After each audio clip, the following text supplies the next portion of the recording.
کتێبی دەنگی کوردستان و کورد نووسەر دکتۆر عەبدوڕەحمان قاسملوو وەرگێڕ عەبدوڵڵا حەسەنزادە خوێندنەوە شەهلادە باغی ئامادەکردن گۆڤاری تیشک فەسڵی حەوتەم شێوەکانی مڵکانەی زەوی لە پێشەوە باسمان کرد کە زۆربەی زەویەکانی کوردستانی ئێران 70% لەدەست خاوەن مڵکە گەورەکاندایە، بەڵام ئەوە بەو مانایە نییە کە بەرهەمی گەورە لە کشت و کاڵدا هەبێ، چونکە لەبەرەوەی تا ئێستاش پەیوەندیەکانی دەرەبەگایەتی و عەشیرەتگەری لە گۆڕێدا ماون، بەرهەمی کشت و کاڵ هەر لەسەر وردە بەرهەم ساغ بۆتەوە. هۆیەکەشی ئەوەیە کە ئامرازی هەرە گرنگی بەرهەمهێنانی کشت و کاڵ واتە زەوی هی ئەو کەسانەیە کە کاری لەسەر ناکەن و ئەو جوتیارانەی لە زەویەکەدا کار دەکەن نەکەم و نەزۆر زەوی خۆیان نییە. ئەمە سروشتی پەیوەندیە کشت و کاڵەکانی کوردستانی ئێرانە. خاوەن مڵکە گەورەکان زەوی بە مڵکانە دەدەن بە جوتیار و ئەوەی زۆرتر بۆ ئەوان گرنگە و دەستهێنانی مڵکانەی زیاترە.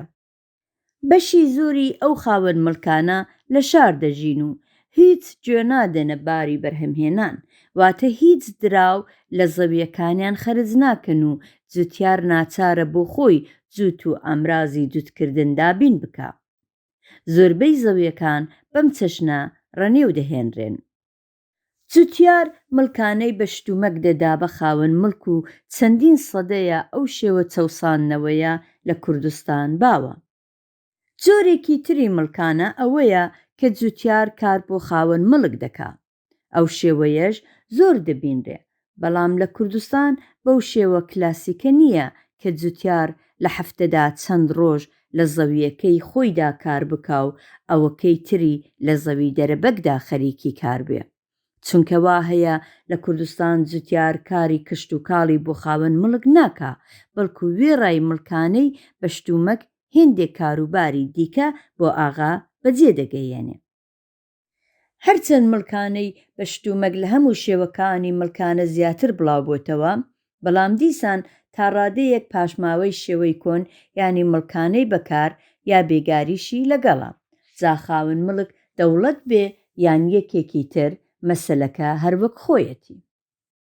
بە کورتی مڵکانەی بە شتومەک لە کوردستان شێوەی سەرەکی مڵکانەیە و ئەوە لەگەڵ پەیوەندیە وەرزێڕیەکانی ئێستای کوردستانیش ڕێک دەکەوێت کە تازە لە پەیوەندیەکانی دەرەبەگایەتیەوە تێدەپەڕێ بۆ پەیوەندیەکانی سەرمایەداری. پەیدابوونی شێوەی مڵکانەی بە شتومەک لە شکلی پتەوی خۆیدا پێویستی بە ئابووری تەبیعی هەیە، هەرچەند پاشماوەی لە پاش پەیدابوونی شێوەکانی پێشکەوتووی بەرهەمهێنان و پەیوەندیەکانی بەرهەمهێنانیش هەردەمینێ. مڵکانەی بە شتومەک دەبێتە هۆی قوڵتربوونی جیاوازی چینایەتی لە لادێ و جیاوازی لە وەزعی ئابووری بەرهەمهێنەراندا ڕاستەوخۆ زیاتر دەکات. هۆیەکەشی ئەوەیە کە مڵکانەی بە شتومەک لە چاو مڵکانەی بەکار مەودا زیاتر بە بەرهەمهێنەران دەدا بۆ ئەوەی کاتیان بۆ زێدەکار زیاتر بێ کە بەرهەمەکەی هی خۆیانە، وەک بەرهەمی ئەو کارە کە پێداویستیەکانی هەرە پێویستیان دابین دەکا. وەک لە مەودوا باسی دەکەین، لە کوردستان وەزعەکە جۆرێکی ترە، چونکە جوتیار زۆر ئەرکی گرانی لەسەر شانن کە دەبێت بە شێوەی مڵکانەی بەکار جێبەجێیان بکا و دەرفەتی ئەوەی نابێ زێدەکار بۆ خۆی بکە. کەوابوو مڵکانەی بەکار لە پەنای مڵکانەی بە شتومەکدا کۆسپێکە لەسەر ڕێگای زیادبوونی بەرهەمی وەرزێڕی و جوتیاران لە هەژاری و نەداریدا ڕادەگرێ. هەر لەو کاتەدا بۆ پێگەیشتنی بازاڕی نێوخۆیی و پەیوەندیەکانی بەرهەمهێنان بەگشتی تەئسیرێکی خراپی هەیە. تا ئێستا لە کوردستاندا بێجگە لەو مەڵبەندانە کە جیاتێکنیکیەکان وەک چەوەندەری قەند و تووتن بەرهەمدێنن، شێوەی مڵکانەی بەدراو پێنەگەیشتووە، بەڵام سەرەڕای هێندێ کەند و کۆسب بەرەو ئەو ڕێبازە دەڕوا کە مڵکانەی بەدراو پەرە بستێنێ و مڵکانەی بەکار کەم بێتەوە. هەر بۆیە ئێمە لە پێشدا مڵکانەی بەشتومەک باز دەکەین و پاش ئەو مڵکانەی بەدراو و دوایە مڵکانەی بەکار. دیارە ئەوە بە پێچەوانەی بە شوێن یەکداهاتنی ئەو سێ شێوە مڵکانەیەیە. 1. مڵکانەی بەشتومەک، نەزمی شەریکە بەشی. مڵکانەی بەشتومەک لە کوردستانی ئێراندا بە گوێرەی نەزمی شەریکە بەشی وەردەگیرێ. پێویستە بگوترێ کە نەزمی شەریکە بەشی نەزمێکی دەرەبەگایەتیە، نەک سەرمایەداری، و نەزمەکە بە تەواوی لەسەر دابەشکردنی ڕاستەوخۆی بەرهەم لە نێوان جوتیار و خاوەن مڵکدا ساغ بۆتەوە، کە خاوەن مڵک ئاغایەتی دەکا و جوتیاریش بە ئامرازی خۆی زەویەکە ڕەنێو دێنێ. جوتیش هێندێ جار هی ئاغایە و هێندێ جار هی جوتیارە. کەوابوو لەلایەکەوە جوتیار ئەو سەرمایەیەی نییە کە بۆ کارپێکردنی سەرمایەداری تەواو پێویستە و لەلایەکی تریشەوە ئەو بەشەی خاوەن مڵک وەری دەگرێ ناکرێ بە مڵکانەیەکی پاک کردا دابنرێت. هۆیەکەشی ئەوەیە کە لێرەدا تەنیا زەوی وەک ئامرازی سەرەکی بەرهەمهێنان گرنگ نییە کە خاوەن مڵک دەیدا، بەڵکو هێندێک ئامرازی دیکەی بەرهەمهێنانیش گرنگن کە هی جوتیارن. ئەو جوتیارەی بە پێی نەزمی شەریکە بەشی کشت و کاڵ دەکا، چ بۆ خۆی کار بکاو، چ کرێگرتەی بۆ بگرێ، بەشێک لە بەرهەمەکەی لەبەر ئەوە پێ نابڕێ کە وەک کرێکارێک کاری کردووە، بەڵکو لەبەر ئەوەیە کە هێندێک لە ئامرازی بەرهەمهێنان سەرمایەی تایبەتی خۆیەتی. لەلایەکی تریشەوە ئەو بەشەی بە خاوەن مڵک دەبڕێ هەمووی هی ئەو نییە کە زەوی هەیە، بەڵکو بەشێکی لەبەر ئەوەیە کە سەرمایەی خۆی وە جوتیار داوە، واتە نەخشی سودخۆری هەیە. بەڵام نەزمی شەریکە بەشی پێش هەموو شتێک پێویستی بەوە هەیە کە جوتیار ئامرازی بەرهەمهێنانی هەبێ، تەنانەت ئەگەر زۆر خراپیش بن. پاشان دەبێ ئەو جوتیارە هەژار بێ و ناچار بێ زەوی خاوەن مڵک بچێڵێ. دەبێ جوتیار زۆر بێپەنا و ناچار بێ تا ئەو کوێلەتیە قبوڵ بکە. خاوەن مڵک یا نوێنەرەکەی بە پێی ئەوەی کە وەرزێر چەند جوتی هەیە یا چەند سەرخێزانە زەوی بە مڵکانە دەدا. لە کوردستان جێجووتێک 3 تا 5 هێکتار زەویە، بەڵام لە مەڵبەندی بۆکان دەکاتە 5 تا 7 هێکتار بەراو و 8 تا 10 هێکتار دێمەکار. لە بەشی جنوبی کوردستانی ئێران جێجووت بە زەویەک دەڵێن کە 900 تا 1500 کیلۆگرام گەنمی لێ پەیدا بێ، کەوابوو پێوانەکەی لە نێوان 2.5 تا 10 هێکتاردایە. لە بەشەکانی شیمالی و جنوبی کوردستانی ئێران زەوی دێمەکار بە ئیجارە نادرێ. ئەمەش لەبەر ئەوەیە کە دێمەکار زۆرە و پاشان دێمەکاران کەوتونە سەر تەپۆڵکە و کێوەکان و ڕەنێوهێنانیان زۆر دژوارە. هەروەها ئیجارەدارەکانیش زۆر بایەخیان پێنادەن چونکە بەردەڵان و بەرهەمی باش نادەن. وەرزێرێک کە زەوی ئیجارە دەکا حەقی هەیە بە درێژایی ژیانی بیچێڵێ و دەتوانێت ئەو حەقا بە میراتیش بەجێ بهێڵێ. لە دوو حاڵدا ئەو حەقە لە ئیجارەدار دەستێنرێتەوە. یەک ئەگەر دەرکەوت زەویەکەی پێ ڕەنێو نایە، وەک ئەوەی نەتوانێت جووت پەیدا بکە، لەو حاڵەدا زەویەکەی لێ وەردەگیرێتەوە و دەدرێ بە کەسێکی دیکە. دوو ئەگەر کەسێکی دیکە ئامادە بوو زەویەکە بچێڵێ بە جۆرێک کە قازانجی خاوەن مڵکی زیاتر تێدا بێ. ئەم کارە ساتە زیاتر لەسەر زەویە بە پیت و بە ڕێژەوەکان دێتە پێش، چونکە ئیجارەدارێکە جووتەگای باشتری هەیە و خێزاندارترە و بە تایبەتی پیاوی کاری زیاترن، باشتر دەتوانێت زەویەکە ڕەنێو بنێ. دیارە خاوەن مڵکیش لە یەکی وا دەگەڕێ. لە ئەنجامدا زەویە باشەکان هەموو دەکەونە دەستی جوتیارە دەوڵەمەندەکان. زەویەکانی دەوروبەری ئاوەدانی کە بە پەینی حەیوانی میز دەکرێن بە ڕێژەوترن. خاوەن مڵک بۆ خۆی یا نوێنەرەکەی دەیان چێڵێ و بە کرێکاری وەرزێڕی ڕنێویان دێنێ. لەم دوایانەدا هێندێک خاوەن مڵکی مەڵبەندی کرماشان و میاندواو فێربوون تراکتۆر بەکاردێنن کە بە کرێکاری کشت و کاڵی کاریان پێدەکەن و بەم جۆرە هەموو زەویەکان لە ئیجارەدارەکان دەستێننەوە و ناچاریان دەکەن بچنە دێیەکی دیکە یا ڕووبکەنە شارەکان. لە کوردستانی ئێران زەوی کە بە مڵکانە دەدرێ خانوویەکیشی لەگەڵە و کاتێک لەو حاڵەتانەی سەرەوەدا جوتیار زەویەکەی لێوەرگیرایەوە خانۆکەشی لێدەستێنرێتەوە و دەبێت چۆلی بکە بۆ ئەو کەسەی دێتە سەر زەویەکە. خاوەن مڵک و جوتیار قەرار و مەدارێکی سەرزارەکی دادەنێن. ئەو چەشنە قەرار و مەدارە کە قانونی مەدەنی ئێرانیشدانی پێدادەنێ پەیوەندی بە دوو شتەوە هەیە. یەکیان ئەوەیە کە هەر لایەک بۆ ڕەنێوهێنانی زەوی چی دادەنێ، ئەوی دیکە چەشنی بەشکردنی بەرهەمە. هەم لە کوردستانی ئێران و هەم لە ئێران و لە ڕۆژهەڵاتی نێوەڕاست بەگشتی چەند هۆیەک تەئسیریان لە بەشکردنی بەرهەمدا هەیە. دیارە هۆیەکانی ئابووری ڕۆڵی هەرە گرنگیان هەیە، بەڵام ئەو هۆیانەش کە پەیوەندیان بە هەلومەرجی تایبەتی مەڵبەندە جیاکانەوە هەیە، وەک داب و شوێنی نەتەوایەتی و هەتا دوایی، هەر یەکە نەخشی خۆیان هەیە. تەنیا بە لێکۆڵینەوەی وردی یەکیەکی ئەو هۆیانە دەتوانین مەسەلەی ئەساسی پەیوەندیە وەرزێڕیەکانی کوردستانی ئێران ڕوون بکەینەوە.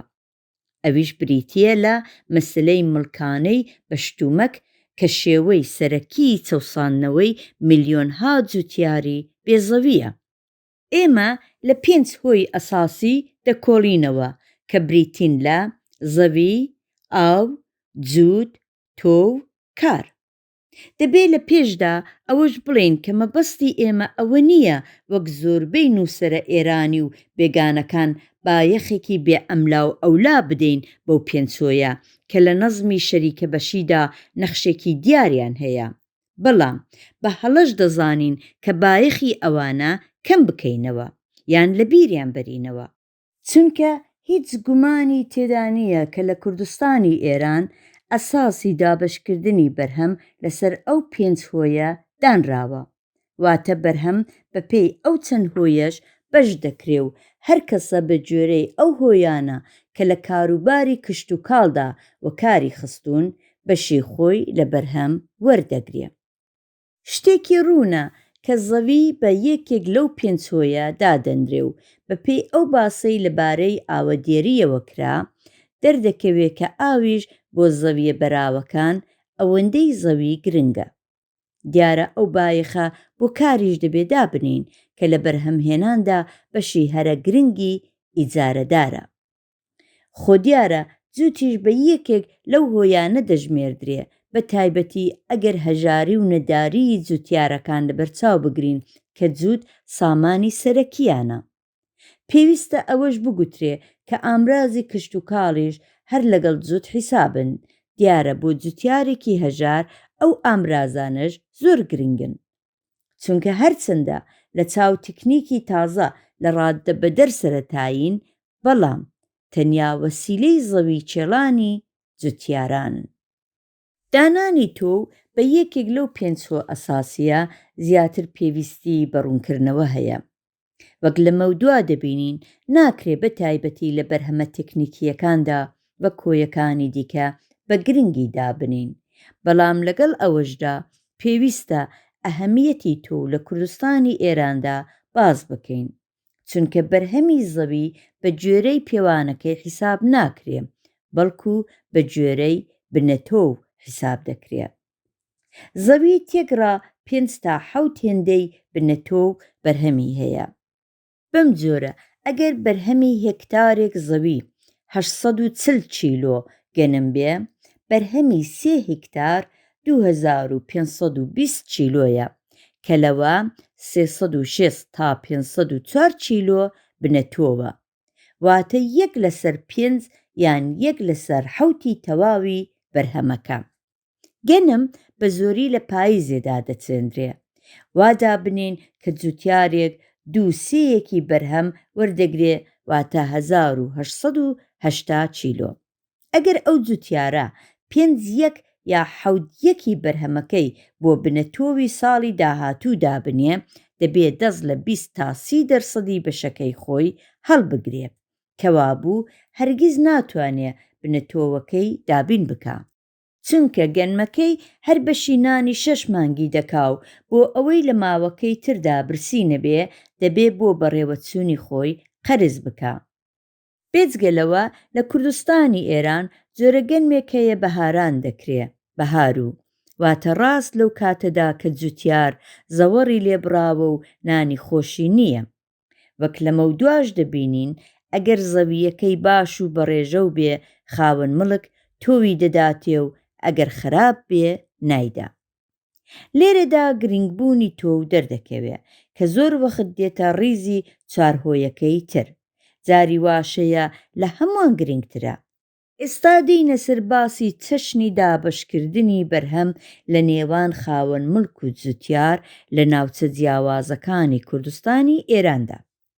بۆ بەرهەمە گرنگەکان واتە گەنم و جۆ چەند ئەساسێک هەیە کە خاوەن مڵک و جوتیار لەسەریان ڕێک دەکەون. باسی ڕادەی مڵکانەی بەرهەمەکانی دیکە و بەرهەمە تێکنیکیەکان بەجیا دەکەین. نیوەکاری خاوەن مڵک زەوی بەراو دەدا بە جوتیار و تۆویشی لەگەڵ دەداتێ و کاریش سەرتاسەر لە ئەستۆی جوتیارە. لێرەدا بە جۆرەی ئەو ئەسڵەی باسمان کرد خاوەن مڵک 3 بەشی بەرهەمی لە بەرامبەر زەوی و ئاو و بنەتۆدا پێدەبڕێ و 2 بەشیش لە جیاتی کار و جووت بۆ جوتیار دەمێنێتەوە. بۆ نمونە لە گوندی سەرۆکانی لە ناوچەی لاجان خاوەن مڵک 20% بەرهەمەکە هەڵدەگرێ و پاشان ئەوەکەی تری لە نیوەی ڕا لەگەڵ جوتیار بەش دەکا. لە پەسوێک کە تەنیا 10 کیلومتر لەوێ دوورە خاوەن مڵک نیوەی بنەتۆ دەدا و دیسانیش پاش ئەوەی 20% لێ هەڵگر لە نیوەی ڕا بەشی دەکا.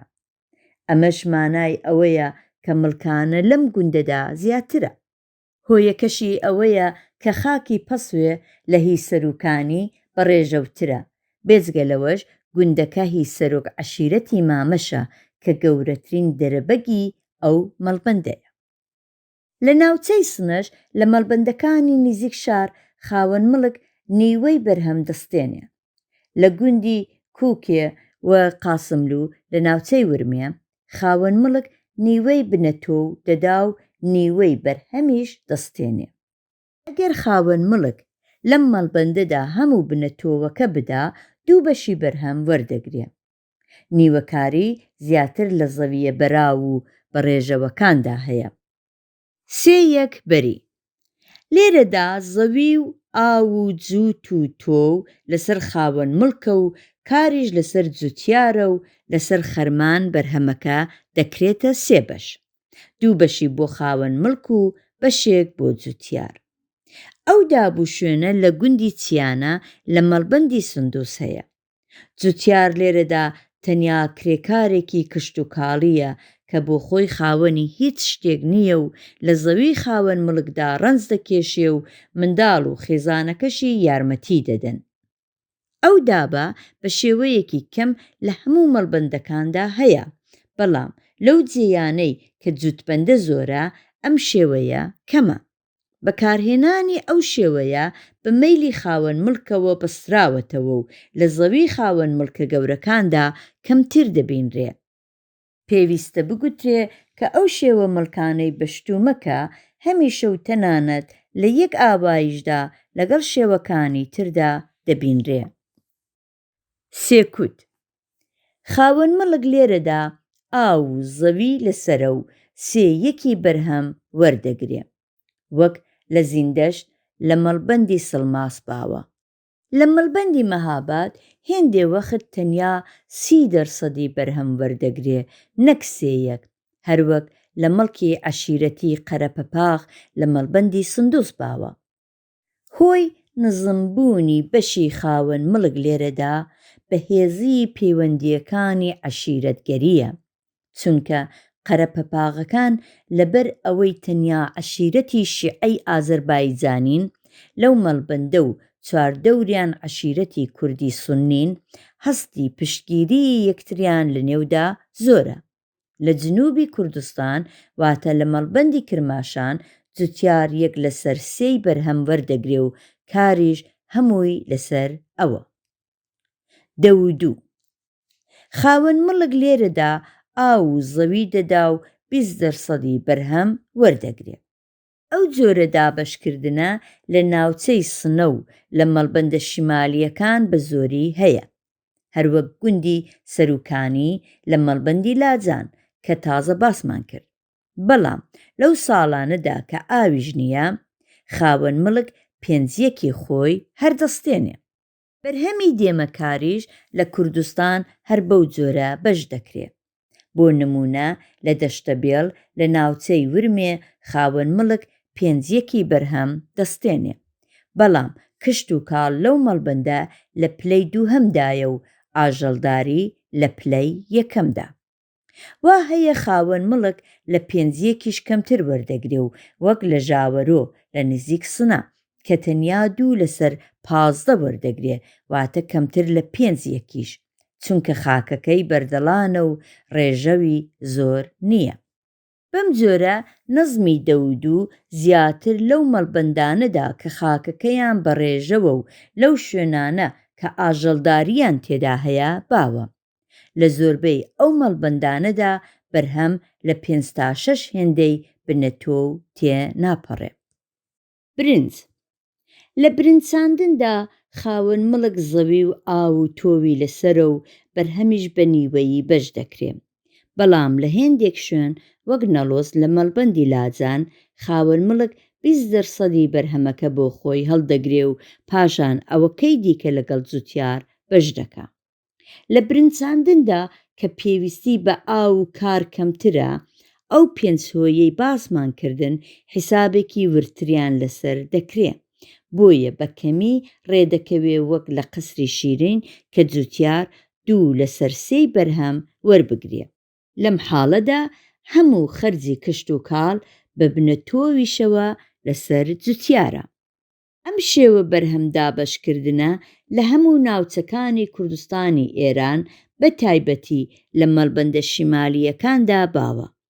بەپێی ئەو ئەسڵەی باسمان کرد دەبوو خاوەن مڵک لە جیاتی ئاو و زەوی 2/5 واتە 6/15 بەرهەم وەربگرێ، نەک 1/3 واتە 5/15. هۆی نزمبوونەوەی بەشی خاوەن مڵک بە ڕادەی 1/15 ئەوەیە کە هێزی کار کەم دەست دەکەوێ، چونکە زۆربەی دانیشتوانی کوردستانی شیمالی خەریکی ئاژەڵدارین و ژمارەیەکی کەم نەبێ بە کشت و کاڵەوە خەریک نابن. هەروەها لە جنوبیش لە مەڵبەندی کرماشان هێزی کار کەم دەست دەکەوێ. بەرهەمە تێکنیکیەکان: چەوەندەری قەند لە کوردستانی ئێران لە دەوروبەری ورمێ لە شیمال و لە میاندواو لە نێوەڕاست و دەوروبەری شاهاباد لە جنوب چەوەندەری قەند دەچێندرێ و بەرهەمێکی گرنگی لێ هەڵدەگیرێ. خاوەن مڵک لێرەدا زەوی و ئاوی لەسرە و بەرهەمەکەش بە نیوەیی بەش دەکرێ. تۆویش بایەخێکی وای نییە و زیاتر کارخانەی قەندەیدا، بەڵام لەو مەڵبەندانەدا کە تا ئێستا پەیوەندی دەرەبگایەتیان تێدا بەهێزە، جوتیار سوودێکی کەم نەبێ چنگی ناکەوێ، چونکە خاوەن مڵک بە تەنیا خۆی پەیمانی چاندنی چەوەندەر لەگەڵ کارخانەی قەند دەبەستێ و قانونی مەدەنیی ئێران ئەو حەقە بە جوتیار نادا کە بۆ خۆی پەیمان ببەستێ. خاوەن مڵک یارمەتیەک لە کارخانە وەردەگرێ کە بەشی جوتیاری لێ نادا. پاشان کارخانە بۆ هەر تۆنێک چەوەندەر 780 قڕان نزیکەی $10 و 6 کیلۆ قەند دەدا کە جوتیار لەوەشیان شتێکی کەمی پێدەبڕێ و ئەویش کەوتۆتە بەر ئینسافی خاوەن مڵک. لەبەر ئەوەی چەوەندەر قازانجی بۆ خاوەن مڵکەکان زۆرە، لە هێندێک دێدا جوتیارەکان ناچار دەکەن تەنانەت لە باتی بەرهەمەکانی تر چەوەندەریان بۆ بکەن. لە خەلیفیان لە ناوچەی سندوس لە کاتێکدا جوتیارەکان زۆر کاری بە پەلەی کشت و کاڵی دیکەیان هەیە، ئاغا دەستیان پێلێ هەڵدەگرێ و بە ژن و منداڵەوە بژاری چەوەندەریان پێدەکا. لە مەڵبەندی میاندواو ئەو خاوەن مڵکانەی تراکتۆریان هەیە، زەوی جوتیارەکان بە تراکتۆری خۆیان دەچێڵن و کرێیان لێ دەستێنن. کارخانەی قەند هێکتارێک زەوی بە تراکتۆر بە 780 قڕان دەچێڵێ کە دەکاتە نرخی تۆنێک چەوەندەر. بێ تووتن. تووتن لە گشت مەڵبەندەکانی کوردستانی ئێران دەکرێ. ڕێککەوتنی خاوەن مڵک و جوتیار بۆ بەشکردنی بەرهەمی تووتن لەسەر یەکێک لەم دوو بناخەیەیە. یەکیان ئەوەیە کە بەرهەمەکە بە نیوەیی بەش دەکەن و زەوی و ئاو لەسەر خاوەن مڵکە، تۆویش لێرەدا بایەخی کەمە، جوتیاریش جووت و کاری لەسەرە. ئەو شێوەیە بۆ نمونە لە گوندی پەسوێ لە مەڵبەندی لاجان باوە. تووتن پاش لێکرانەوە کارێکی زۆری دەمێنێ کە بریتیە لە پێوەکردن و وشکردن و خاوێنکردنەوە و داگرتن. هەروەک لە چەوەندەری قەندا خاوەن مڵک لەگەڵ کاربەدەستانی حکوومەت ڕێک دەکەوێ و یارمەتیەکە بۆ خۆی وەردەگرێ و جوتیار چاو لە دەستی ئاغایە. لە تووتنیشدا لەبەر ئەوەی دەوڵەتی ئێران کڕینی تووتنی بۆ خۆی پاوان کردووە، کڕین و فرۆشتنی قەدەغەیە. کەوابوو تووتنەوانیش بۆ جوتیار ڕنج و چۆرەوەریەکی زۆری هەیە و قازانجی کەمی لێدەست دەکەوێ. هەر بۆیەش خاوەن مڵک بە زۆری جوتیارەکان ناچار دەکا تووتنی بۆ بکەن، وەک لە پەسوێ لاجان باوە. ئەگەر جوتیارێکیش ئامادە نەبێت تووتن بکا، ناچاری دەکەن دراوی بەرهەمی تووتنەکە بدا بە خاوەن مڵک. ئەو شێوە بەرهەم بەشکردنەش لە مەڵبەندی شنۆیە باوە کە باشترین تووتنی ئێرانی لێ بەرهەم دێ. لە چاندنی تووتندا زۆر جار مڵکانەی بەکار بێگاریش دەخرێتە سەر مڵکانەی بە شتومەک، وەک ئەوە کە خاوەن مڵک جوتیاری ناچار دەکا کە ئەگەر بۆ خۆی گەنم و جۆ دەکا، جێتووتنێکیش بۆ ئەو بچێڵێن، بێ ئەوەی هیچی لە بەرامبەر ئەو بێگاریەدا پێ ببڕێ. کارەکانی تریش کرێکاری کشت و کاڵ دەیکا کە نیوەی بەرهەمی تووتنەکە وەردەگرێ. ئەو دابە لە نەڵۆز لە مەڵبەندی شنۆ و لە چیانە لە مەڵبەندی سندوس هەیە. لە مەڵبەندی ورمێ کە تووتنێکی زۆری لێ دەکرێ، بەرهەمەکە دەکرێتە سێ بەش: بەشێکی خاوەن مڵک و بەشێکی ئەو جوتیارە کە زەوێکە دەچێڵێ و بەشێکی کرێکاری کشت و کاڵی کە تووتنەکە ڕەنێ و دێنێ. مڵکانەی تووتن لە هیدانەوێڵە پترە و بۆیە ئەو جوتیارەی تووتن دەکا، هەروەک ئەوەی چەوەندەری قەند دەکا، زیاتر دەچەوسێتەوە. لێرەدا پێویستە سروشتێکی تایبەتی مڵکانەی تووتن باس بکەین. ئەویش ئەوەیە کە هەرچەند شێوەی مڵکانەی بەشتومەکە و دەکەوێتە بەر نەزمی شەریکە بەشی، بەڵام لێرەدا بەرهەمەکە لە نێوان خاوەن مڵک و جوتیاردا بەش ناکرێ، بەڵکو دەدرێ بە دەوڵەت کە لە جیاتی تووتنەکە دراو دەدا. کەوابوو لە ڕاستیدا خاوەن مڵک مڵکانەی نەغدی وەردەگرێ و ئەوە خۆی قۆناغی تێپەڕبوونە لە مڵکانەی بەشتومەکەوە بۆ مڵکانەی بەدراو. تەئسیری چاندنی بەرهەمە تەکنیکیەکان لەسەر پەیوەندیەکانی وەرزێڕی و جیاوازی پەیدابوون لە نێو جوتیاراندا نیشان دەدا. هەرچۆنێک بێ، ئێمە هەر ئێستا دەبینین لە کوردستان لە کاتی چاندنی چەوەندەری قەند و تووتندا مڵکانەی بەدراو دەدرێ. جێ لۆکە بە زۆری پەمۆ لە جنوبی کوردستان دەکرێ و بەرهەمەکەی دەکرێتە سێ بەش کە دوو بەشی بۆ جوتیار و بەشێک بۆ خاوەن مڵکە، مەگەر لە کاتێکدا کە مڵکانەی زەویەکە دراو بێ. باخی میوە لە هێندێک جێگا داری بەری هەمووی هی خاوەن مڵکە، هەروەک لە هەرسێن و کەنگاوەر لە نزیک کرماشان باوە.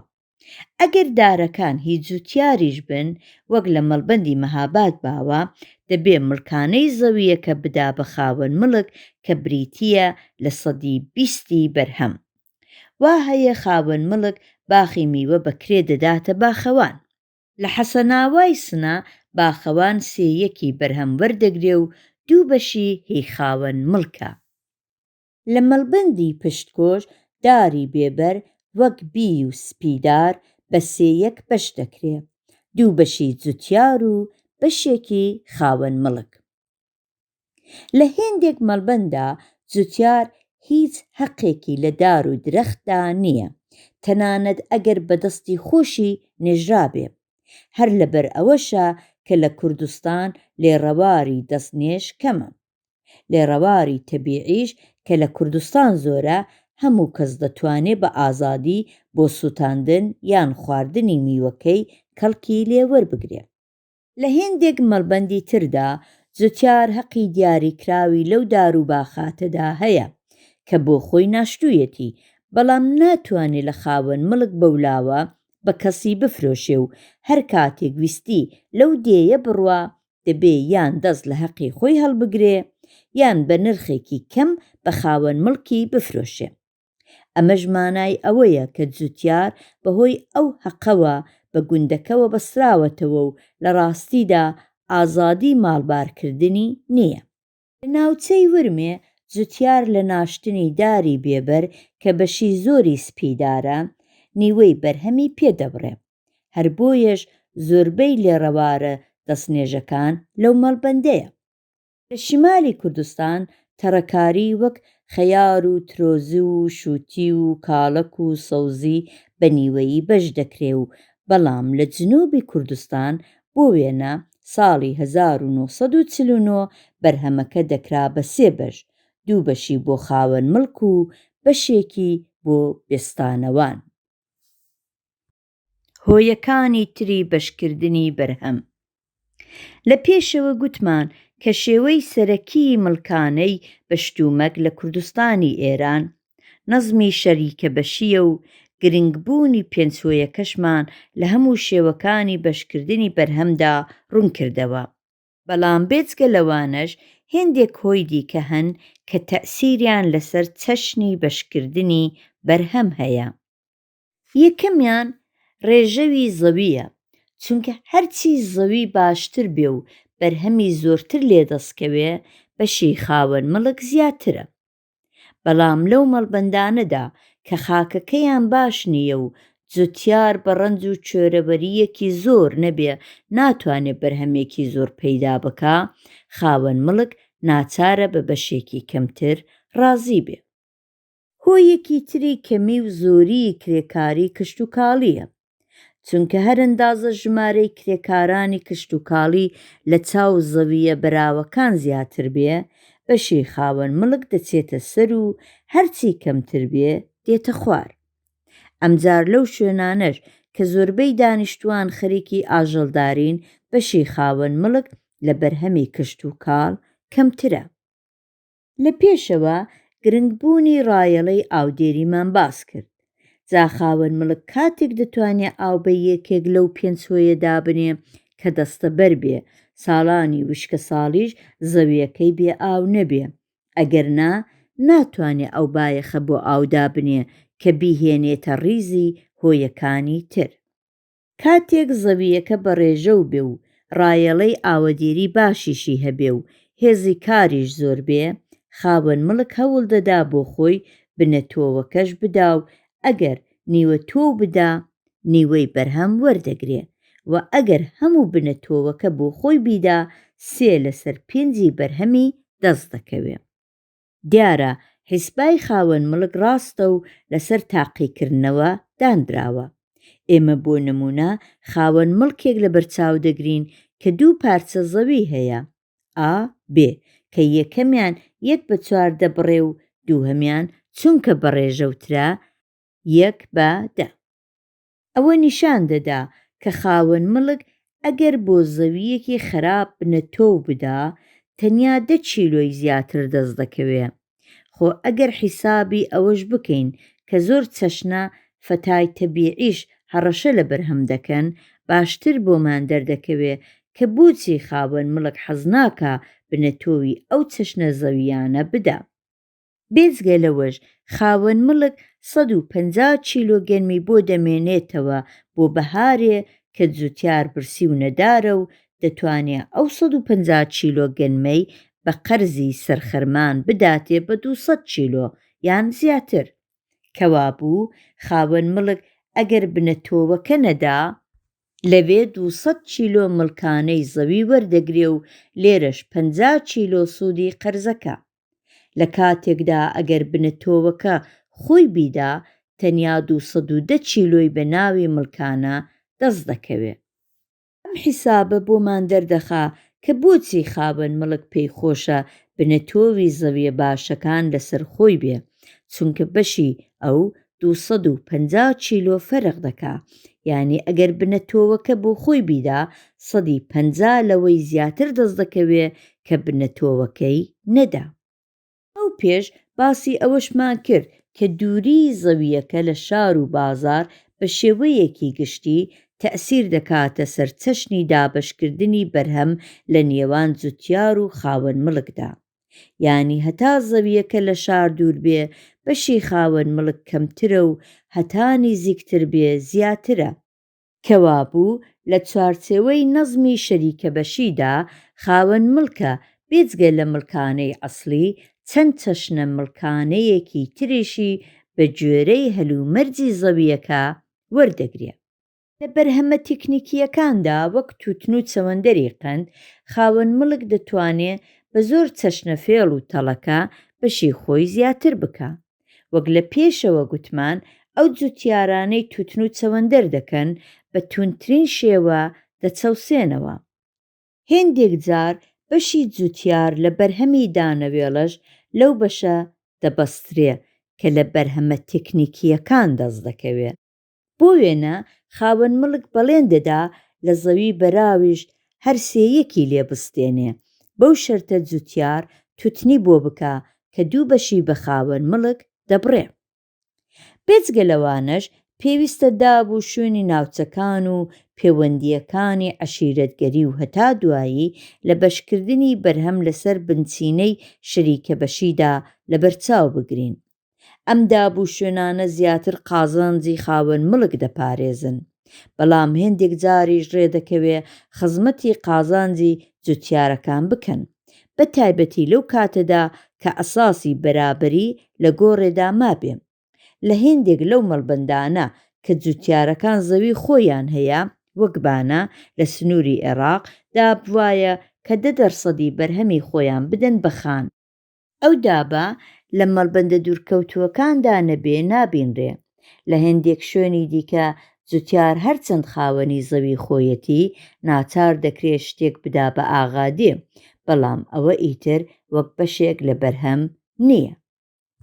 هەر لەگەڵ دروێنە پێگەیشتن نوێنەری خاوەن مڵک بۆ خۆی بەسەر ڕادەگا.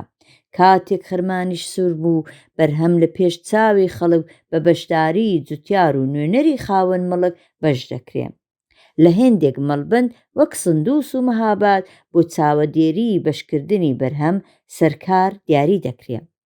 بە پێی ڕێککەوتنی جوتیار و خاوەن مڵک و بە پێی ڕادەی مڵکانە بەرهەمەکە دەکرێتە 2 یا 3 بەشی وەک یەک و پشکی لێداوێن، بەڵام هێندێک جار خاوەن مڵک یا نوێنەرەکەی دەکرێن بەسەر پشک.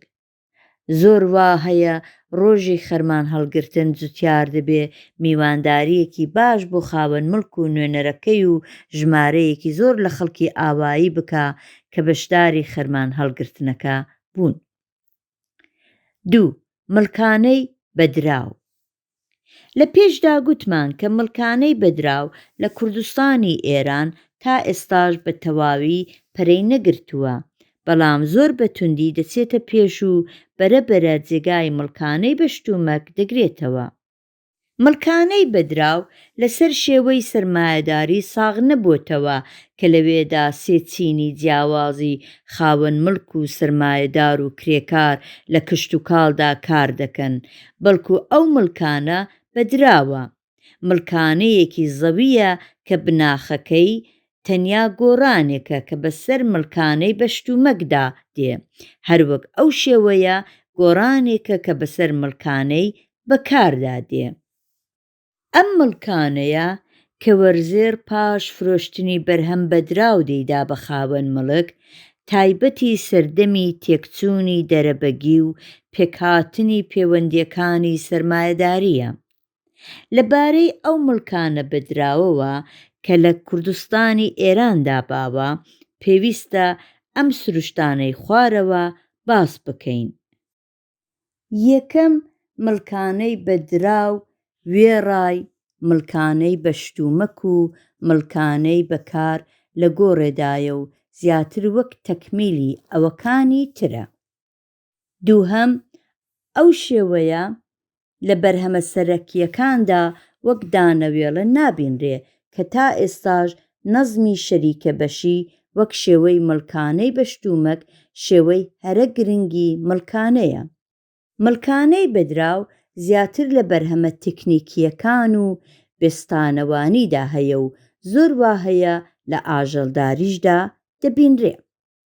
لە پێشەوە دیتمان لە مڵکانەی دوو بەرهەمی گرنگی تکنیکی وەک توتن و چەوەندەری قەند بەو جۆرە دەدرێ کە بەرهەمەکە بە گوێرەی نەزمی شەریکە بەشی بەش دەکرێ، بەڵام خاوەن مڵکیش و جوتیاریش بەشی خۆیان بەدراو وەردەگرن. دیارە ئەو مڵکانەی بەشتومەک نییە، بەڵام هەر لەو کاتەدا نەشبۆتە مڵکانەی بەدراوی ڕاستەقینە، چونکە ئەو پەیوەندیانە کە مافەکانی نێوان جوتیار و خاوەن مڵک دیاری دەکەن نەگۆڕاون. مڵکانەی بەدراو ئەو پەیوەندیە لە مێژینانە کە لە نێوان ڕەعیەت و خاوەن مڵکدا هەبوون و مافەکانی دیاری دەکرد دەگۆڕێ و دەبن بە پەیوەندیەکی دراوی تەواو کە بە گوێرەی قانون لەسەری ڕێک دەکەون و ئەو دەم جوتیار تەنیا ئیجارەداری زەویەکەیە. هەر بۆیەش بە قۆناغی تێپەڕبوون لە مڵکانەی بەشتومەکەوە بۆ مڵکانەی بەدراو دەژمێردرێ. بۆ چاندنی پەمۆ مڵکانەی بەدراو وەردەگیرێ و بۆ هەر پارچە زەویەک کە بگاتە 1000 میتری چوارگۆشە مڵکانە دەگاتە 1000 قڕان. مڵکانەی بەدراو هەروەها لە بێستانەوانی و بەرهەمی میوەدا باوە، وەک لە نەڵۆز کە خاوەن مڵک ساڵێ 100,000 قڕان مڵکانەی ڕەزەکانی وەردەگرێ. لە دەوروبەری میاندواو داری بەری هیچ جوتیارەکانە و لە ساڵی 1945دا بۆ هەر 100 میتری چوارگۆشە قڕانێکیان داوە. لە ورمێژ کە باغداری زۆرە، چەشنەدابوو شوێنێکی وا لە گۆڕێدایە. مڵکانەی بەدراو لە لادێ لە خانووش دەستێنرێ. هەرچەند جوتیارەکان بۆ خۆیان خانوو دروست دەکەن و خاوەن مڵک لە دار و کاریتە بەولاوە هیچیان ناداتێ، بەڵام دیسانیش خانۆکە سەرتاسەری مڵکی خاوەن مڵکە. لەوە ڕادەردەکەوێ کە جوتیارەکان بۆچی کەمتر گوێ دەدەنە ڕێک و پێکی خانۆکانیان و لە ئەنجامدا وەزعی جێگا و ڕێگا و خانوبەرە لە لادێی کوردستان بۆچی هێندە لە دوایە. لە مەڵبەندی مەهاباد لە هەر خانوویەک 50 تا 300 قڕان دەستێنن و لە هێندێک شوێنی تر جوتبەندە هیچ نادا، بەڵام ڕەشاییەکان ساڵی 20 تا 120 قڕان دەدەن. لە مەڵبەندی منگوڕان لە نزیک مەهاباد جوتبەندەکان کرێخانوو نادەن، بەڵام ئەوانەی خەریکی ئاژەڵدارین و تەنیا زستانان دێنەوە نێودێ دەبێت ساڵێ 30 تا 70 قڕان بدەن. ڕەنگە مڵکانەی خانوو زۆر کەم بێتە بەرچاو، بەڵام نابێ لە بیرمان بچێ کە خانۆکە بۆ خاوەن مڵک لە دار و کۆڵەکە بەولاوە هیچی تێ نەچووە و ئەمجار زۆربەی ماڵەکان تەنیا ژوورێکیان هەیە و پاشان ئەو جوتیارەی لە دێ دانیشتەجێیە دەبێ هەموو چەشنە بێگاریەک بۆ خاوەن مڵک بکە. لە لایەکی تریشەوە کرێکاری کشت و کاڵی لەبەر ئەوەی پلەی ژیانی یەکجار نزمە زۆر بە زەحمەت دەتوانێ 50 قڕانەکەش دابین بکە.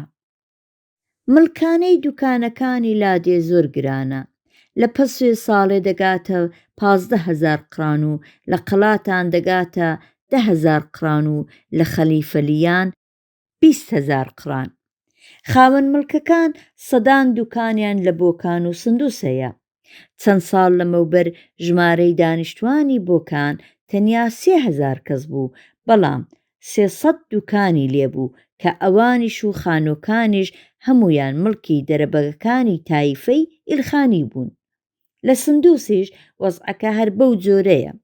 ژمارەی دانیشتوانی سندووسیش تەنیا 5000 کەسە، بەڵام بە سەدان دوکانی تێدایە. خاوەن مڵک ڕێگا نادا هیچ کەس شتومەکی فرۆشتن لەسەر یەک بکێشێ، بەڵکو دەبێ شتومەکی فرۆشتن هەمووی لە مەیدانێکی تایبەتی قەپان بکرێ کە خاوەن مڵک ساڵێ 230,000 قڕانی لێ دەست دەکەوێ. خاوەن مڵکەکان ئیجارەیەکی زۆریش لەو قاوەخانانە دەستێنن کە لەسەر کاروانە ڕێیەکان چای دەفرۆشن.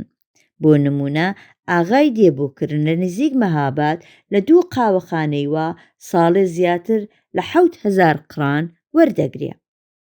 بەربڵاوترین شێوەی مڵکانەی بەدراو مەختەیە کە لە دێبۆکرد هەر جوت بەندەیەک دەبێ ساڵێ 500 تا 1000 قڕان بدا.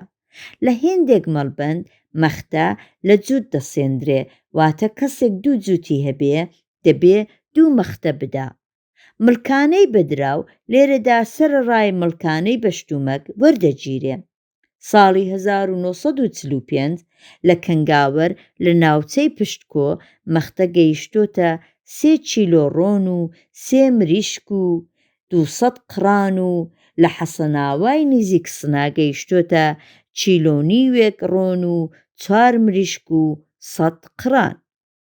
زۆر جار مڵکانەی لە وەرگەکانیش بەدراو وەردەگرن، ئەویش هێندێک جار ڕادەیەکی دیاریکراوە و هێندێک جار بە پێی زۆر و کەمیی ئاژەڵ واتە شاخانە دەستێنن کە ساڵێ لە 5 قڕانە تا 20 قڕان. ئەو مڵکانەیەش زۆربەی وەخت سەرەڕای مڵکانەی بەشتومەکە. شاخانە بە گوێرەی پێداویستی دەرەبەگ و خاوەن مڵکەکان دیاری دەکرێ. ئەگەر دەرەبەگ چۆ پایتەخت یا دەرەوەی وڵات، مڵکانەکە بە پێی ژمارەی ئاژەڵ یا بە پێی سامان و دارایی وەرزێر داوا دەکات. لە مەڵبەندی سەقز مڵکانەی لە وەرگەکان بۆ هەر ماڵێک دەگاتە 150 تا 200 قڕان.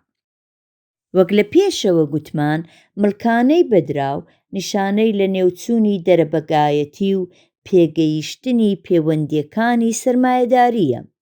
لە کوردستانی ئێران پرۆسەی لە نێوچوونی دەرەبەگی گرنگتربوونی مڵکانەی بەدراوی لە وەرزێریدا دەگەڵا. پەرەئەستاندنی پەیوەندیەکانی بازاڕ ڕۆڵی مڵکانەی بەدراو زیاتر دەکەن، بەڵام ئەم پەیوەندیانە خۆشیان بە پەرەئەستاندنی مڵکانەی بەدراو تونتر گەشە دەکەن و ئەم مڵکانەیەش ڕێگا بۆ مڵکانەی سەرمایەداری خۆش دەکات. 3. مڵکانەی بەکار و کۆیلەتی جوتیار. لە هەموو شوێنێکی کوردستان مڵکانەی بەکار دەبینرێ و شێوەی هەرە بەربڵاوی ئەو مڵکانەیەش بێگارە. جوتیارەکان دەبێ هەموو چەشنە کاروبارێکی کشت و کاڵ و قوڕەکاری و هەتا دوایی بۆ خاوەن مڵک بکەن. ڕادەی بێگار لە مەڵبەندە جۆر بە جۆرەکاندا جیاوازی هەیە. لە هێندێک جێگا 7 ڕۆژە و لە هێندێکی تر دەگاتە 2 مانگ. خاوەن مڵک لە هەر وەختێکدا بیهەوێ دەتوانێت بێگار دەنگ بدا و هەرچی پەیوەندی دەرەبەگایەتی بەهێزتر بێ، نوێرە بێگار زۆرتر و بەردرێژترە.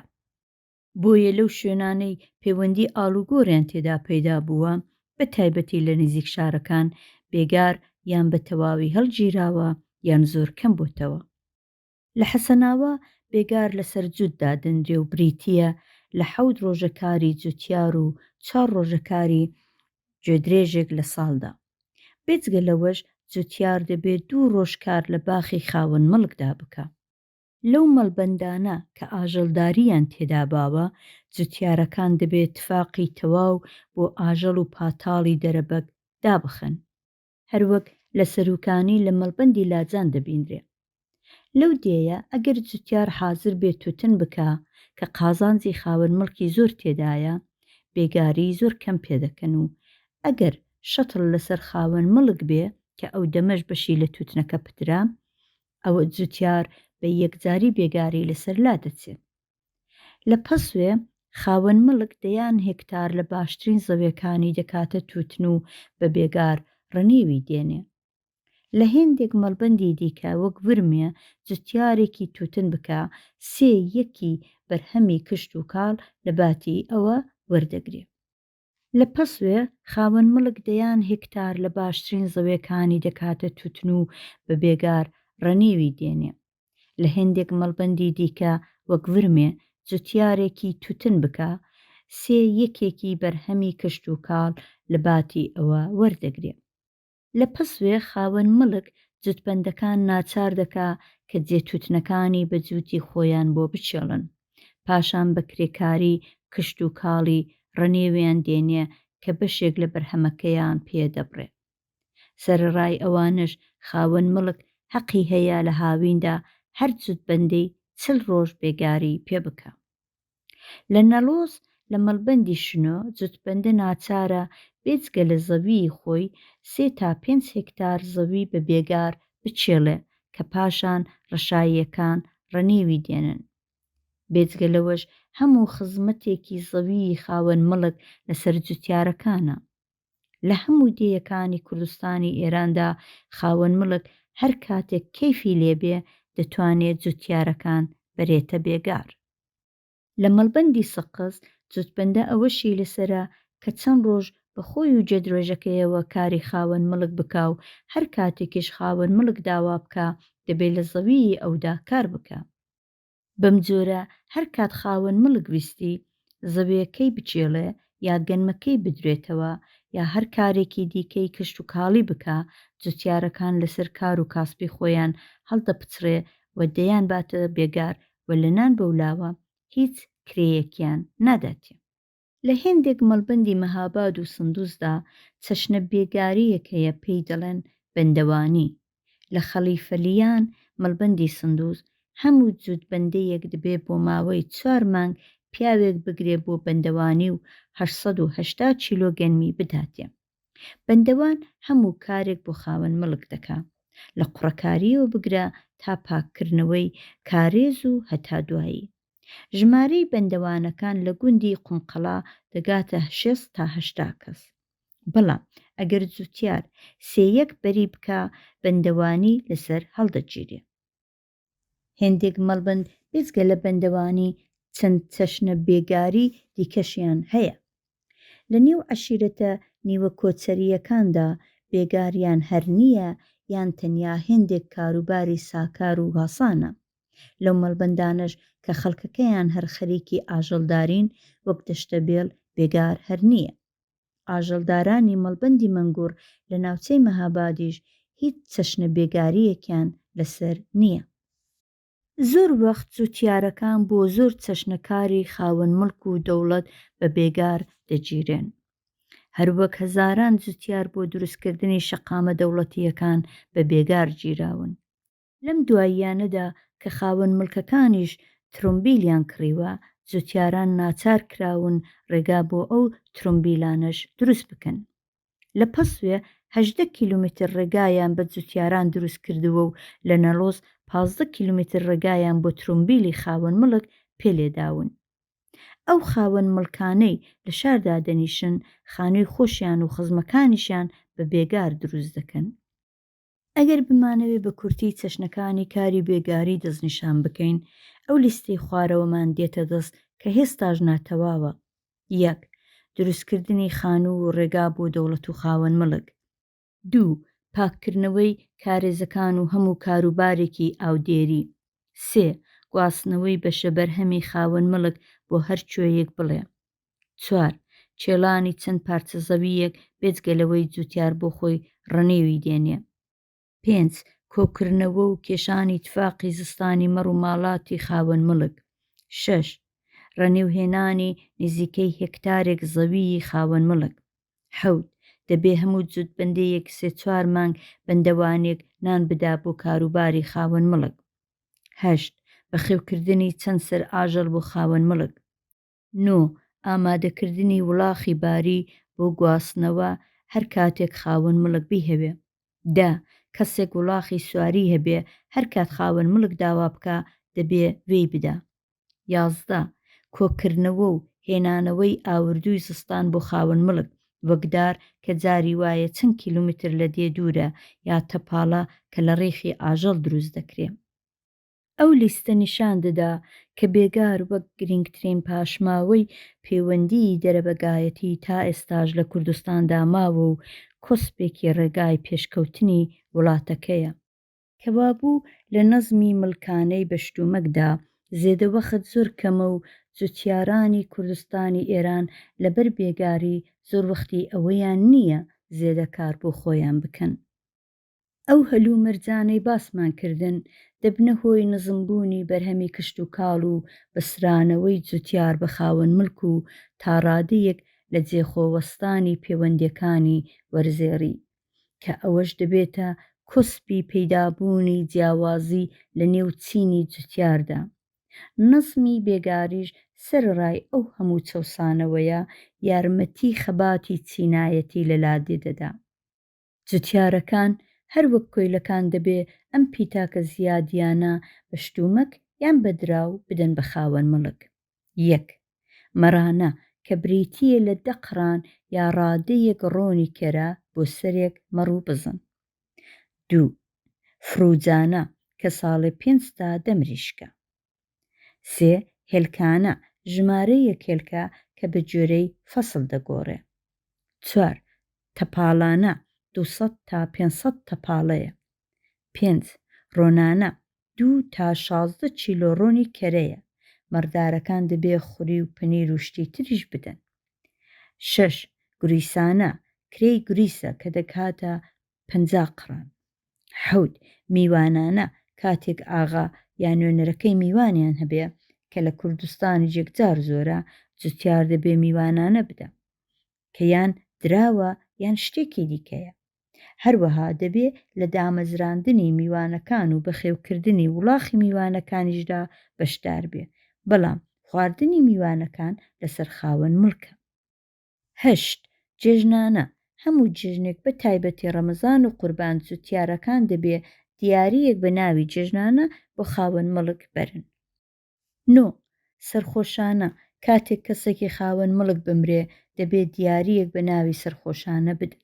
10 سوورانە بۆ ئەوەی جوتیارێک بتوانێ ژن بۆ کوڕ و برازا و خوشکەزای خۆی بێنێ دەبێت دیاریەکی بەنرخ بە ناوی سوورانە بۆ ئاغا بەرێ. لەو مەڵبەندانە کە ئاژەڵداریان تێدا هەیە ئەو دیاریە کاوڕ و تەنەکەڕۆن و بەران و تەنانەت ئەسپیش دەبێ و لە شوێنەکانی دیکەش دراو. 11 جەریمە ئەگەر جوتیارێک جوابەجەنگی ئاغا بکە یان زیانی جوتیارێکی دیکە بکە ئاغا شتێکی بە ناوی جەریمە لێدەستێنێ. 12 ئەگەر جوتیارێک مرد و میراتگیری نەبوو خاوەن مڵک میراتەکەی دەگرێ وا هەیە میراتگری شەرعیشی هەیە بەڵام ئاغا بەشێک لە میراتەکەی هەردەستێنێ. 13 ڕێدەکەوێت جوتیار لەسەر بێ ئەمریەکی بچووکی خاوەن مڵک ساف لە ساف تاڵان دەکرێت. 14 بێگارانە ئەگەر جوتیارێک حازر نەبێ بێگار بکە دەبێت بێگارانە بدا و بەو حاڵە بێگارەکەشی هەر پێ دەکەن. بێجگە لەو ئەرکانە کە خاوەن مڵک دەیان خاتە سەرشانی جوتیاران هێندێک ئەرکی تریشیان لە بەرامبەر ئاواییدا لەسەر شانە. پێش هەموو شتێک دەبێ باسی ئەو شتانە بکەین کە جوتیار دەیاندا بە پیاوە ئاینیەکان. 1 مەلا لە هەموو جوتبەندەیەک 160 تا 240 چیلۆ گەنم و لە ڕەشایی 50 تا 80 چیلۆ گەنم بەرات وەردەگرێ. ئەگەر مەلابی هەوێ بۆ خۆی کاسبی بکە پارچە زەویەکی دەدرێتێ کە مڵکانەی لێ ناستێنرێ و جوتیارەکانیش بە ئامرازی خۆیان بۆی دەچێڵن. لە ڕەمەزاندا مەلا سەرفترە وەردەگرێ کە بۆ هەر سەرێکی خێزان 2 چیلۆ گەنمە و ئەگەر کەسێکیش گەنمی نەبێ بیدا دراوی 2 چیلۆ گەنمەکە دەدا. لە جێژنی قورباندا کە جوتیارەکان قوربانی دەکەن پێستی حەیوانەکە دەدرێ بە مەلا. 2 ئەوانەی مرید و دەروێشی شێخەکانن پێویستە ساڵە جارێک دیاری بۆ ماڵی شێخ برن کە بە جۆرەی دەستڕۆیشتن فەرق دەکات. 3. لە زۆربەی دیەکانی کوردستان مزگەوت هەیە کە خزمەت و بەخێوکردنی لەسەر جوتیارەکانە. هەموو جوتبەندەیەک دەبێ بە جۆرەی داب و شوێنی مەڵبەندەکە ساڵێ 16 تا 30 کیلۆگەنم بدا بە مزێور. مزگەوت ڕاگرتن فەقێ ڕاگرتنیشی لەگەڵە. لە هەر مزگەوتێکدا 5 تا 15 فەقێ هەیە کە مەلا دەرسیان پێدەڵێ و جوتیارەکان بەخێویان دەکەن. جوتیارەکان هێندێک ئەرکی دیکەشیان لەسرە کە ساڵیانە دەبێ بەجێیان بگەیەنن. 1.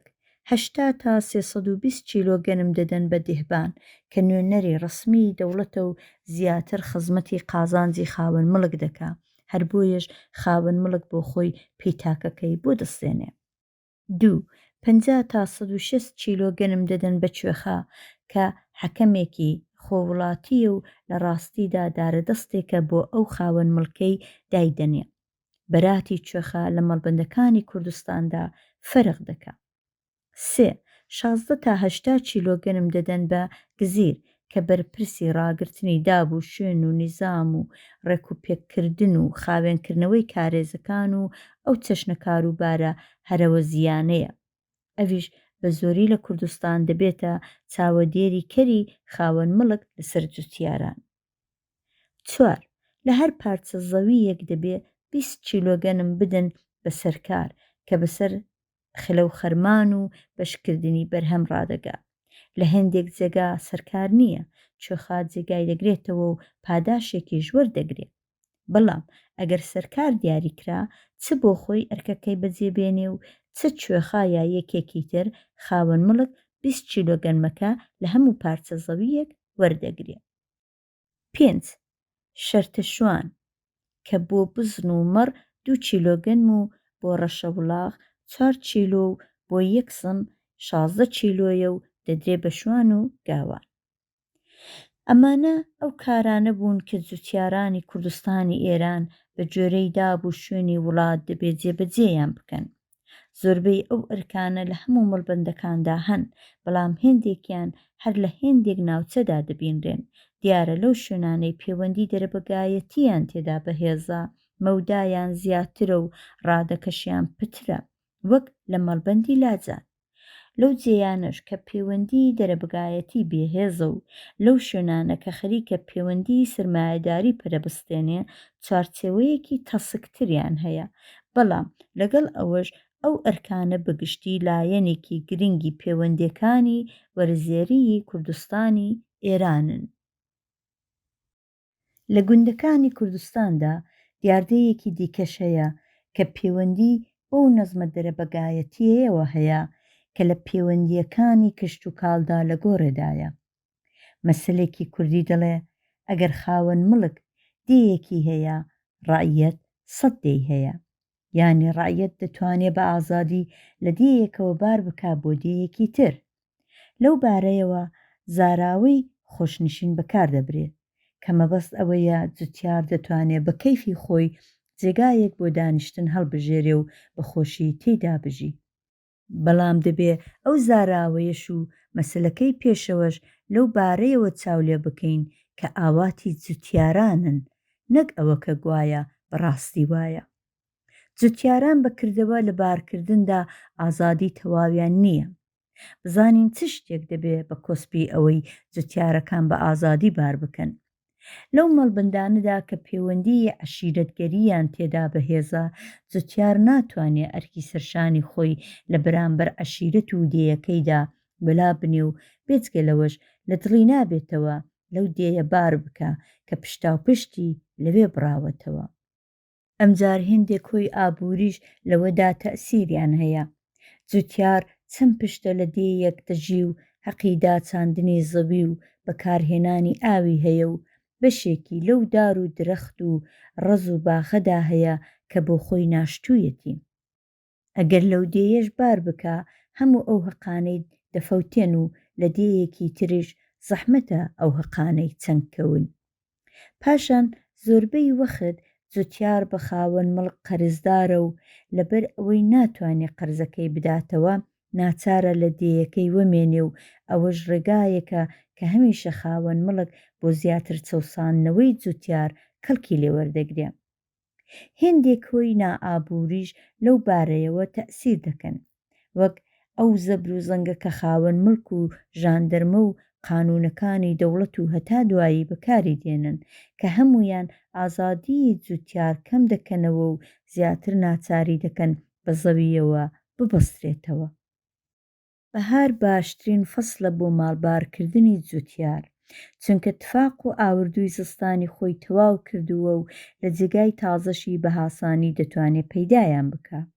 بەڵام خاوەن مڵک قازانجی خۆی لەوەدا دەبینێ کە جوتیار پاییزێ بڕوا و بۆیە دەیەوێ پاییزێ دەری بکە تا تفاق و ئاوردووەکەی بەجێ بمێنێ کە ناشتوانێ لە دێیەکەی دیکە دابینیان بکە. هەر بۆیەش جوتیار دەچێتە ژێر هەموو شەرتێکی خاوەن مڵک هەرەوەندە بە پاییزێ دەرینەکە. لە بەهاریشدا جوتیارەکان هەوڵ دەدەن ئەگەر بۆیان بگونجێ بە شەو ڕابکەن و خاوەن مڵکەکانیش بۆ بەرگری لە هەڵاتنی جوتیاران شەوانی بەهار کێشک دادەنێن. ئەو بەرگریە لە ماڵبارکردنی جوتیارەکان دەبێتە کۆسب لەسەر ڕێگای پێشکەوتنی دێهاتی کوردەواری، چونکە هێزی کار ناتوانێت بە ئازادی هاتوچۆ بکە. پەیوەندی دەرەبەگایەتی کۆسپێکە لەسەر ڕێگای پێشکەوتنی بازرگانی و لە زۆربەی گوندەکانی کوردستان بەبێ ئیجازەی خاوەن مڵک هیچ کەس ناتوانێت خەریکی بازرگانی بێ. تەنانەت میوەفرۆشی غەوارەش ناتوانێت بچێتە دێ، بە تایبەتی ئەگەر خاوەن مڵک بۆ خۆی باخی هەبێ. لە هێندێک شوێنی تر وەک پەسوێی لاجان جوتیار ناتوانێت مریشک و هێلکەش بە ئاغا نەبێ بە کەسی دیکە بفرۆشێ. خاوەن مڵک دوکانەکانی دێ بە نرخێکی زۆر گران بەکرێ دەدا، بەڵام زۆر وایە ئیجارەداریش قازانج دەکا، چونکە لەوە زیاتر هیچ کەس حەقی کڕین و فرۆشتنی نییە. ئەو دابوو شوێنانە هەموویان لە پەرئەستاندنی ئاڵوگۆڕ بەگشتی و پێگەیشتنی پەیوەندیەکانی ئاڵوگۆڕکردن بە تایبەتی بەرگری دەکەن و هەر لەو کاتەدا کۆسبی سەر ڕێگای پەیدابوونی پەیوەندیەکانی سرمایەداری تازە لە لادێی کوردستانن. زۆر جار کچە کوردێک بەبێ ئیجازەی خاوەن مڵک ناتوانێت مێرد بکە، بە تایبەتی ئەگەر بیهەوێ مێرد بە کەسێک بکە کە خەڵکی دێیەکی دیکەیە یان لە عەشیرەتێکی ترە. خاوەن مڵک دەتوانێت پێشگیری لێ بکە یان داوای دراوێکی وای لێ بکە کە کەسوکاری کچەکە پێیان نەدرێ و مێردکردنی کچەکە سەرنەگرێ. 4. مڵکانەی ئاژەڵداری. لە پێشەوە باسمان کرد کە ئاژەڵداری لە کوردستانی ئێران زۆر گرنگە و 40% داهاتی نەتەوایەتی پێک دێنێ. لەو مەڵبەندانەدا کە بەرهەمی ئاژەڵیان هەیە هێندێک دیاردەی تازە لە پەیوەندیە وەرزێڕیەکاندا دەبینین. زۆربەی ئاژەڵی کوردستان مەڕ و بزنە و تەنیا ئەرمەنی و ئاسۆریەکان بەراز بەخێو دەکەن.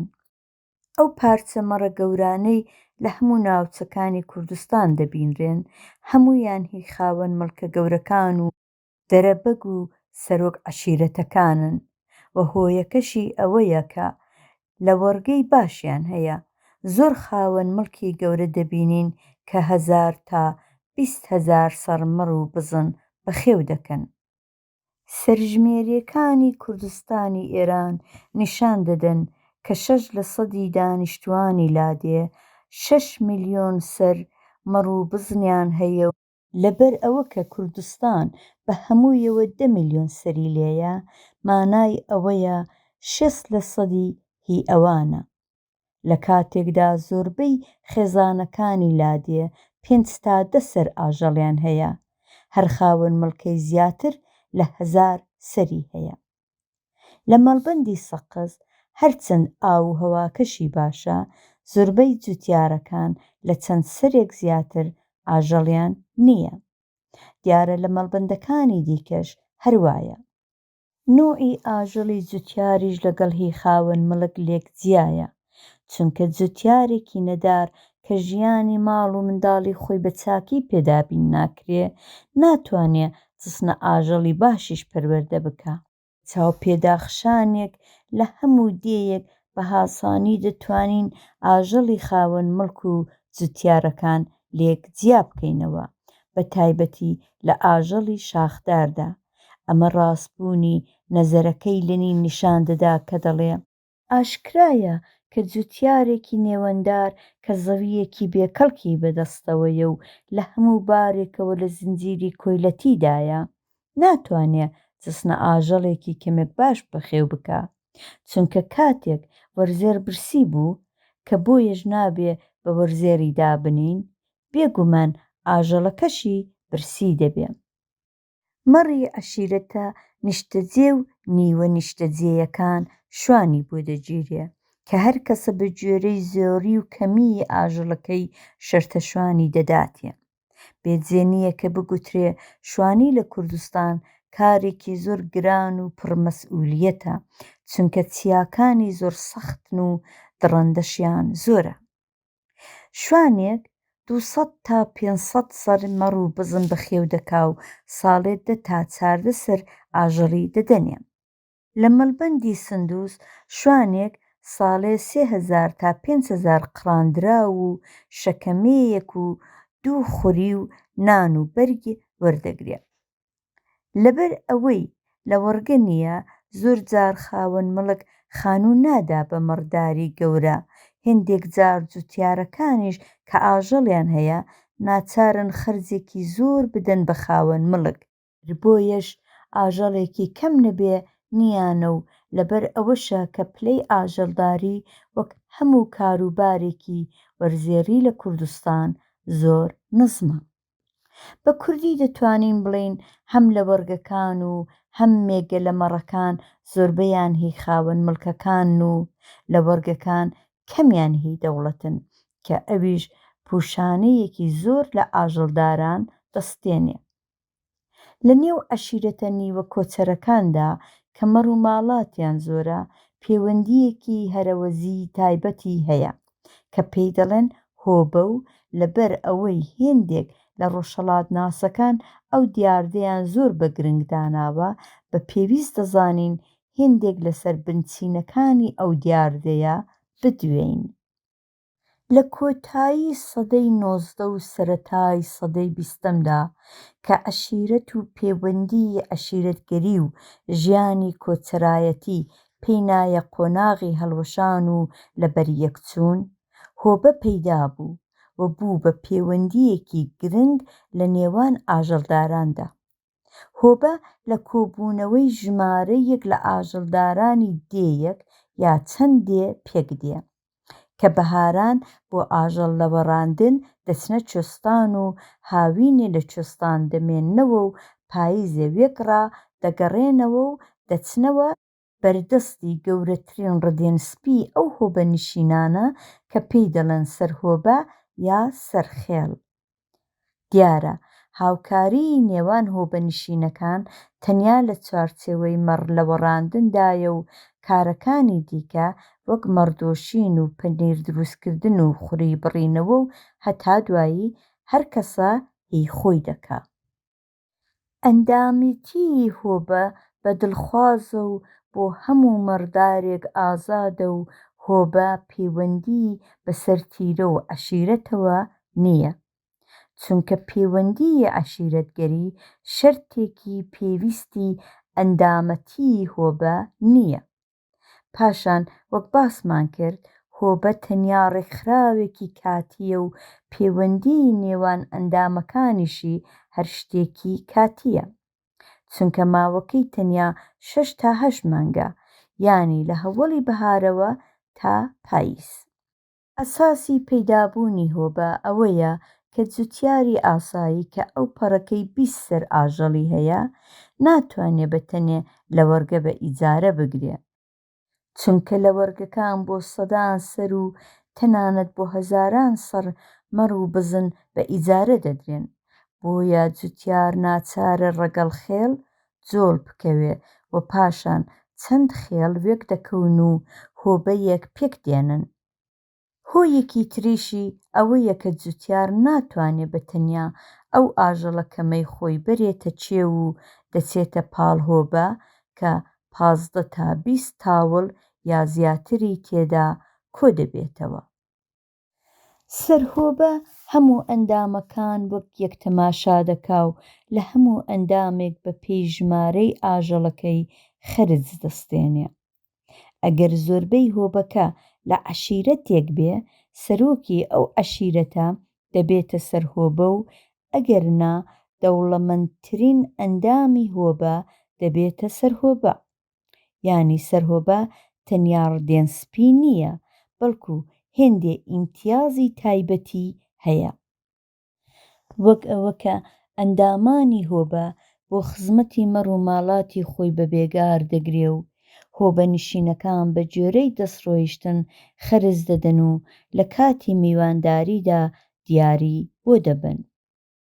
هەموو ئەندامانی هۆبە دەبێ ئاژەڵ و ڕۆن و خوڕی وشتی تر لە ڕێگای سەرهۆبەوە بفرۆشن کە لەوەش داهاتێکی زۆری چنگ دەکەوێ. سەرهۆبە لەگەڵ بازرگانێک ڕێک دەکەوێ و هەموو بەرهەمی هۆبەکەی لەسەر یەک پێدەفرۆشێ. ئەو جۆرە سەودایانە سەر لە سەدان هەزار و هێندێک جار سەر لە میلیۆنها سەودا دەدەن. دیارە بازرگانیش لە جیاتی ئەم دەڵاڵیە دەمشیرینیەکی باش دەدا بە سەرۆک. بەم جۆرە سەرۆک لە مەڕی خۆی و هی خەڵکی هۆبە قازانجێکی بێژماری چنگ دەکەوێ و زۆر وا هەیە پێی دەبێتە میلیۆنێر. لەوەڕا تێدەگەین کە پەیوەندیەکی وەک یەک لە نێو ئەندامانی هۆبەدانیە و بە پێچەوانەی ئەو شکلە هەرەوەزیە ڕەواڵەتیە پڕە لە جیاوازی چینایەتی و لێکجیایی سامان و دارایی. لە هۆبەدا سێ دەستە دەبینرێن: سەرهۆبە و خزمەکانی، مەڕدارەکان و ئاژەڵدارە بچووکەکان. بەم جۆرە لە هۆبەدا بە شێوەیەکی نوێ پاشماوەی عەشیرەتە کۆچەرەکانمان دێتە بەرچاو. لەگەڵ ئەوەشدا دەتوانین بڵێین هۆبە شێوەیەکی هاریکاریە لە بەرهەمهێنانی ئاژەڵداریدا و بە پێچەوانەی هێندێ لایەنی خراپ وەک شێوەیەکی چەوسانەوەی ئەندامە ئاساییەکان لەلایەن سەرهۆبەوە دەکرێ ببێتە دامەزراوێکی هاریکاریی ڕاستەقینە کە بتوانێت نەکەر لە گەشەپێدانی ئاژەڵداری بەڵکو لە پەرەپێدانی بەرهەمی گەورەی ئاژەڵداریشدا ڕۆڵێکی گرنگ یاری بکە. دیارە ئەم کارە پێویستی بەوە هەیە کە دەسەڵات بێتە دەستی هێزە دموکراتیەکان و بەشێکی ئابووری پێشکەوتووی دەوڵەتی پێک بێ کە دەسەڵاتی بەسەر هەموو ئابووری وڵاتدا بڕوە. 5. مڵکانەی سەرمایەداری. ئەم شێوە مڵکانەیە تازە لە کوردستانی ئێران خەریکە گەشە دەکا. لەگەڵ ئەوەدا تەنانەت لەو جێگایانەی هەشە سروشتێکی زۆر تایبەتی هەیە، چونکە خاوەن مڵکی گەورە هەر لەو کاتەدا سەرمایەداریشە. مڵکانەی سەرمایەداری زیاتر لەبارەی پیشەسازیەوە دەبینرێ، بەو جۆرە کە خاوەن مڵک تراکتۆر و مەکینە کشتوکاڵیەکانی دیکە دەکڕێ و بەرەبەرە جوتیارەکان لە دێ دەردەکا یان دەیان کاتە کرێکاری کرێگرتەی وەرزێری، هەروەک ئێستا لە مەڵبەندی میاندوا و کرماشاندا دەبینین. لەم دواییانەدا نەزمی کشتوکاڵی گەورەش لە هێندێک ناوچەی ئێراندا وەدی هاتووە، بەڵام تا ئێستا نەگەیوەتە کوردستانی ئێران. لەبەر ئەوەی پەیوەندی سەرمایەداری کەمتر گەشەی کردووە و سەرمایەدار و بازرگانەکان کەمتر سەرمایەی خۆیان لە کشتوکاڵداوە کار دەخەن، تا ئێستاش خاوەن مڵک و سەرمایەدار لە کوردستانی ئێران لە یەک کەسدا خۆ دەنوێنن. سەرمایەدارەکان ئەگەر بیانەوێ سەرمایەی خۆیان لە کشتوکاڵداوە کار بخەن، بەهۆی پەیوەندی دەرەبگایەتی لادێوە تووشی کەند و کۆسپێکی بێ ئەژمار دەبن. بێجگە لەو هۆیانەش سرمایەدارە غەیرە کوردەکان کوردستان بە مەڵبەندێکی سنووری و دوورە مەرکەز دەزانن و هەست بە مەترسی دەکەن چونکە ئاڵۆزی زۆری تێدایە و دەستگا ئیداریەکان زۆر دەستیان ناڕوە. هەڵدەکەوێ خاوەن مڵک یەکێک لە دێیەکانی بە شێوەی سرمایەداری بەڕێوە دەبا و تراکتۆر و کرێکاری کشت و کاڵی تێدا وەکاردەخا. بەڵام هەر لەو کاتەدا لە دێیەکی تر مڵکانەی پشتومەک وەردەگرێ و بە پێی نەزمی دەرەبەگایەتی جوتیارەکان بۆ خزمەتی خۆی بە بێگار دەگرێت. واشەیە خاوەن مڵک ئەو دوو شێوەیە لە تاقەدێیەکدا بەکاردێنێ، یانی بۆ زەویە باش و بەڕێژەوەکان کرێکاری کشت و کاڵی دەگرێ، بەڵام لە زەویەکانی دیکەدا مڵکانەی دەرەبگایەتی وەردەگرێ و مەکینە کشت و کاڵەیەکان دەکاتە هۆی تین بۆ هێنانی جوتبەندەکان و ناچاریان دەکا چۆنێکی ئەو پێیخۆشە زەویەکەی بۆ ڕەنێو بێنن. ئەگەر وانە بێ وەزعی کۆمەڵایەتی جوتبەندەکان دەکەوێتە مەترسیەوە و دەبێ یان دێیەکەی بۆ بەجێبهێڵن یان ببن بە کرێکاری وەرزێری. بۆیە جوتیارەکان بە چاوی دوژمنایەتی تەماشای تراکتۆر دەکەن، هەروەک کرێکاران لە سەرەتای پەیدابوونی سرمایەداریدا تەماشای مەکینەکانیان دەکرد. لێرەدا ئەو ڕێبازە دەرکەوتێکی تریشی هەیە. کاتێک جوتیار کە دادوێنێ بە پێی نەزمی شەریکە بەشی زەوی دەچێڵا و هەموو جۆرە بێگاریەکیشیان پێدەکرد، ئەمڕۆ دەبێتە کرێکاری کرێگرتە، ئیتر بە یەکجاری نیرەکە لەسەر شانی خۆی لادەبا. ئەمجار ئەو کرێیە کە ئەمڕۆ خۆی و خێزانەکەی وەریدەگرن لە نرخی ئەو بەرهەمە زیاترە کە بە گوێرەی نەزمی شەریکە بەشی دەستی دەکەوت. هۆیەکەشی ئەوەیە کە لە ئەنجامی بەکارهێنانی مەکینەدا بەرهەمداری کار چۆتە سەرێ. هەروەها خاوەن مڵکیش تەنیا مڵکانەی زەوی چنگ ناکەوێ، بەڵکو ئەو قازانجەشی پێدەبڕێ کە سرمایەدارێک لە کاری خۆی دەستی دەکەوێ. بەڵام پێویستە لە بیرمان بێ کە کرێکاری کشت و کاڵی زۆر بە توندی دەچەوسێتەوە، چونکە ماوەی 7 تا 8 مانگ لە مارسەوە تا ئۆکتۆبر لە بەیانیەوە تا ئێوارە کار دەکا. یانی لە بەهار و هاویندا لە سەعات 4 یا 5ەوە تا 7 و 8 ئێوارە و بە کورتی ڕۆژێ 14 تا 16 سەعات کار دەکا. خاوەن مڵکەکان زۆر جار لە جیاتی کرێکاری کشت و کاڵی ژن و منداڵ بەکرێ دەگرن، چونکە کرێیەکی یەکجار کەمیان دەدەنێ. لەبارەی منداڵانەوە لێنین ڕاستی گوتووە کە دەڵێ زۆر وایە تەنیا بۆ نان و بەرگی خۆیان ڕەنج دەکێشن و هیچی تر. لە مەڵبەندی ورمێ و میاندواو کرێگرتە زۆر دەگرن. لە ڕاستیدا لەوێ هەموو کارەکان ئەوان دەیانکەن و کرێیەکی تا ڕادەیەک باشیش وەردەگرن کە ڕۆژێ دەکاتە 50 تا 60 قڕان. بۆ ئەو کارانە کە پێویستیان بە لێزانی و کارامەیی هەیە، وەک ترێکوشین و دۆشاو کوڵاندنەوە، وا هەیە ڕۆژانە دەگاتە 80 تا 100 قڕان. بەڵام تەنیا لە بەهاردا کاتی ڕستچێڵان و لە پاییزدا کاتی بەرهەم هەڵگرتن کار هەیە و هیچی تر.